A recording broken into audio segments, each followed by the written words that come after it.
அதான் முத்துக்காலையும் வச்சுக்கிட்டான். இடுப்புல தாலியை சுமந்துக்கிட்டு தெரிஞ்சவா என்னைக்கு குழந்தைய சுமக்க போறாளோ? வாங்கடி சக்களத்திகளா, பணம் பெத்த கருவாடு பானைக்குள்ள இருந்துச்சா, சாவட்ட கருவாடு மேவாட்டம் போட்டுச்சா? அவ வீட்டுல 1000 முள்ளைகளை வச்சுக்கிட்டு விறகு எங்க கிடைக்கும், தீ எங்க மூட்டலான்னு அலையறீங்களடி வெக்கம் கட்ட சிரிக்குகளா?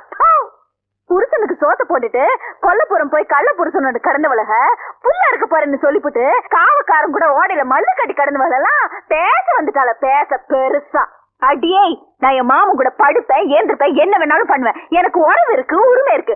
உங்களுக்கு கடுப்பா இருந்துச்சுன்னா என் மாமன் கூட நீ போ, உன் அக்கால போ சொல்லு, உன் தங்கச்சிய போ சொல்லு. மாமன் பத்தாட்டி மன்றத்துல கண்ணாயிரம் இருக்காரு, சுபு இருக்கான், கனகராசு இருக்கான், கைலாசம் இருக்கான். வேற மறி குழந்தை என்ன மறந்துட்டியே? போடா நீ போ. தச்சு வச்சாலும் வாய் தருக்கு தற்குங்கும், மூட்டி வச்சாலும் முடு முடுக்கும். எப்படா விடியும், எவ்வளவு பத்தி பேசலான்னு வாய் ஆடு பொறந்து வச்சுக்கிட்டு ஏன்னு நீங்க அலையறீங்க?